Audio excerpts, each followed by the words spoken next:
struggling to get wildlife photos that look powerful, but your images still feel like something's missing? Most photographers think it's about the camera, but it isn't. Stay with me because what you're missing has nothing to do with the gear or the animal. Mom's curious. And these 3 decisions will change your photography forever, whether you're in Africa like me or at the local pond. Today I'm going to show you 3 decisions that change my wildlife photography completely. First, you must position yourself before the movement happens. Second, you must design contrast instead of hoping for it. And third, you must control the background or the background will control your image. Let me show you what I mean.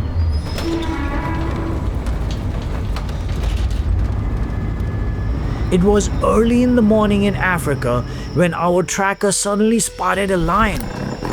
But the moment I saw where he was positioned, I knew we had a problem. The lion was deep inside dense bush, and if I photographed him there, the background would fight for attention.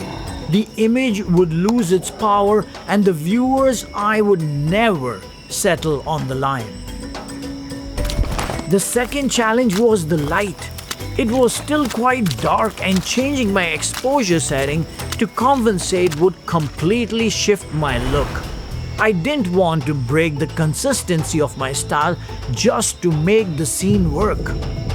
And of course, there was another concern. In low light, you never know if lionesses were nearby. In Africa, that's not a risk you take lightly.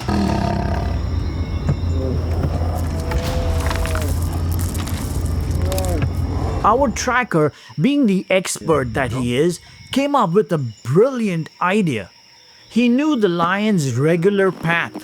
He predicted that the lion would leave the bushes soon, walk towards the open clearing, pause there, and then continue to his usual destination. So we trusted him. Here comes another big guy. Look at him. Woo. We drove 15 minutes ahead to the clearing he believed the lion would pass. That drive bought us precious time. Time to slow down, set up our cameras, dial the look we wanted, and prepare ourselves instead of reacting in panic.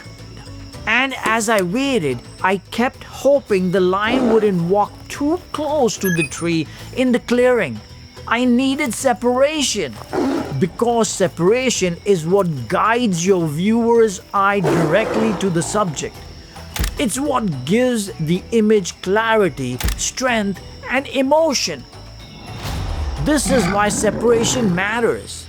And this is exactly what most photographers miss, whether they are in Africa or standing at a simple local pond.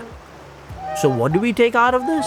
Most photographers arrive at a location and start reacting to whatever the animal is doing. But in wildlife photography, reacting is what causes you to miss the best moments. The secret is simple. Understand your subject's path before you photograph. Keep in mind that you must get separation between you and the background. That's step 1. Position yourself before the movement happens, because the second you start reacting, you're already behind. But positioning alone is not enough. With the lion that morning, the mistake would have been to stay where we first saw him. Trapped in the bushes, bad light, bad background, no emotion. But by knowing the lion's typical behavior and trusting our tracker's knowledge, we position ourselves ahead of the moment. We didn't chase the photograph, we let the photograph come to us. This is one of the biggest differences between getting a snapshot and getting a stunning image. When you know the path of your subject, Whether it's a lion in Africa or a duck at your local pond, you can move to the position where your light is better, your background is clean, your exposure stays consistent, and the moment unfolds right in front of you. It gives you control instead of chaos. And here is the best path. You only need to understand one or two behaviors to make this work every single time. But knowing that path is only the beginning, because the next step decides whether your images feel calm, powerful, or completely flat. Stay with me for step 2. It's the one that shapes the emotion of the entire photograph.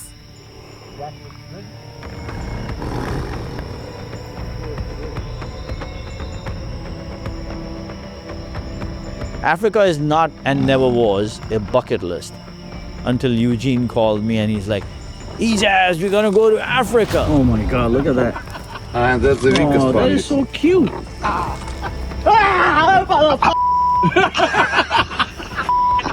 Alright guys, so this is Eugene. Eugene, thank you for making this happen. Welcome to Africa. And for me, they want to bite. That's not fair. Now the lion walked exactly where we expected, but something still could have ruined the image.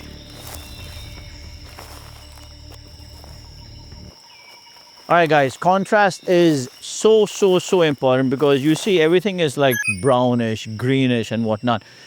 But if you just sit in the vehicle or you sit with your tripod in one place and not find the contrast between your subject and the background, your image is going to look absolutely flat.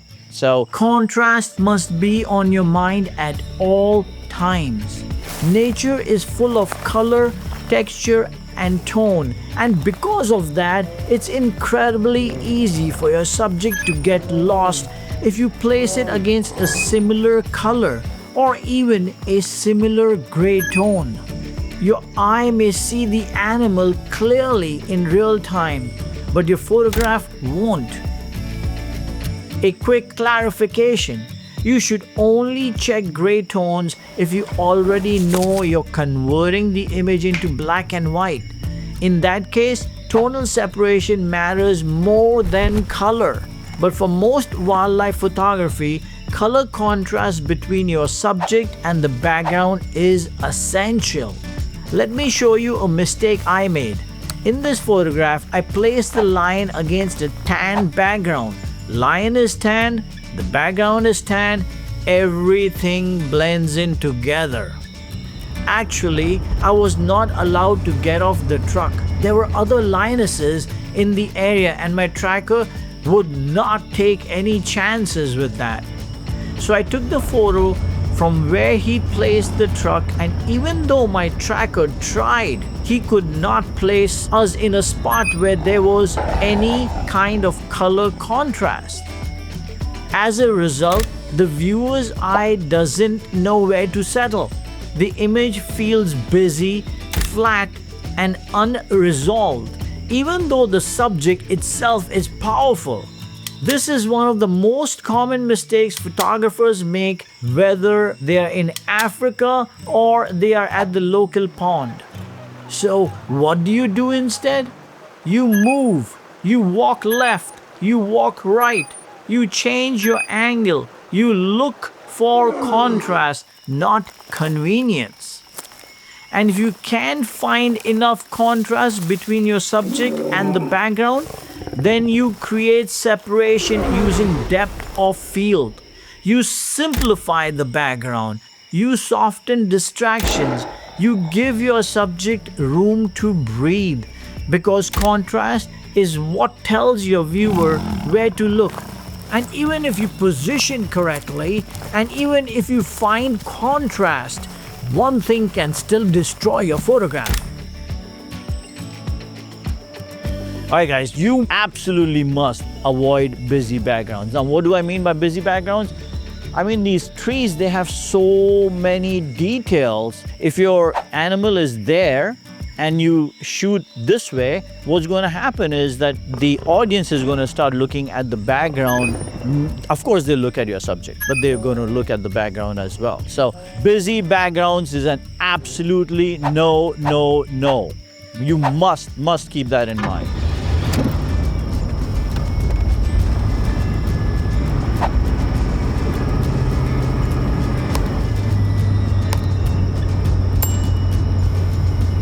Look at this bush, and you're looking at me and you're looking at the bush, and it's getting confusing and it's taking over. Now, if I just walk a little bit onto this side and you see the sky, see, the busyness has gone and now you are focusing on me. And say I was the lion. That would help, right? So your audience would look straight at your subject.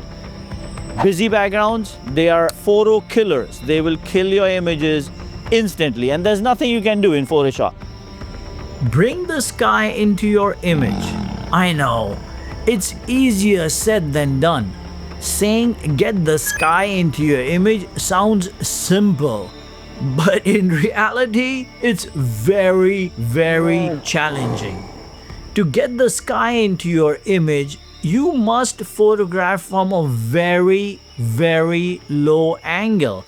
And in Africa, that becomes extremely difficult because getting off the truck is often not possible.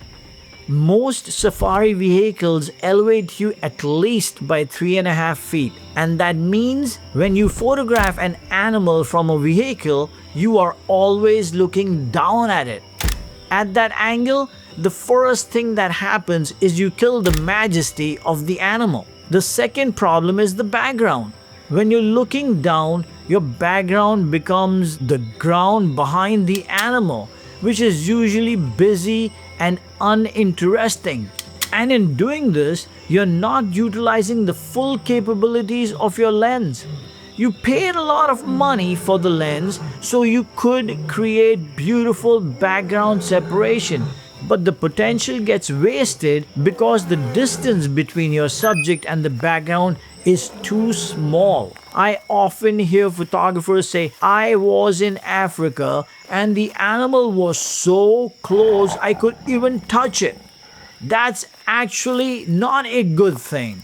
The closer your vehicle is to the subject, the worse the image becomes.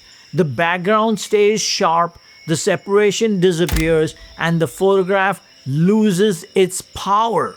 If I absolutely have to photograph from the vehicle, I would much rather use a longer lens and photograph from a distance.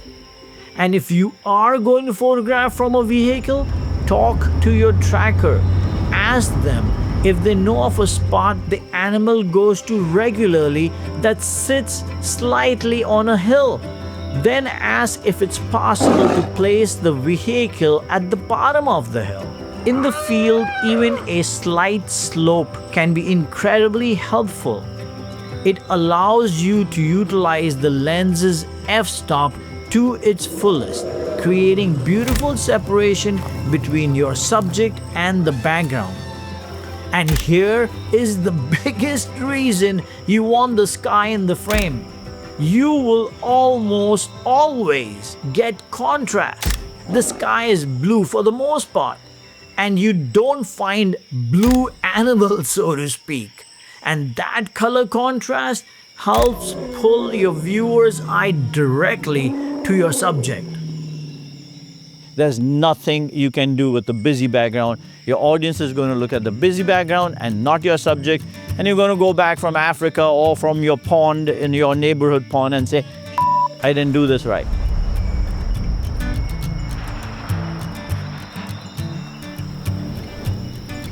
Here is a human being who wants me to get out of Africa as soon as possible because I've tortured him from the past 6 days. But without him, I would not get the photographs that I got. Meet Mino. Hi guys, my name is Mino. I'm specializing in African wildlife, but specifically on foot. I work with the most dangerous creatures in Africa, and it's just been such a pleasure working with Eugene and Ejaz. And I'd like to do more work with any other individual that wants to work up close and personal with dangerous game, specifically on foot. People think I take chances, I take risks, and I get in front of dangerous animals, but I will only do it if I have a man like him, because I'm putting my life in his hands, and he is unbelievable at what he does. So it makes my job easier, meaning I'm only focusing on the photographs. I'm not even concerned whether the animal, the lion, especially the lion here, or the elephants are going to kill me, because I know he's protecting me. These guys are true professionals, and it's been an outstanding African journey with these guys. It's been the highlight of my career. We're going to come back again to haunt you, Mino. Oh my goodness. Of course, I pushed Mino's buttons and I did what we had to do to get good images. But getting the sky in the frame is so important. It just helps your image go from a okay image to an unbelievable image. Sky in the frame. All right, guys, I have learned so much being on the African safari myself. I hope you guys learn from these mistakes that I made and I avoided. So The next time you head out to your local pond or travel to Africa, keep these 3 points in mind and you'll be very, very happy with the results.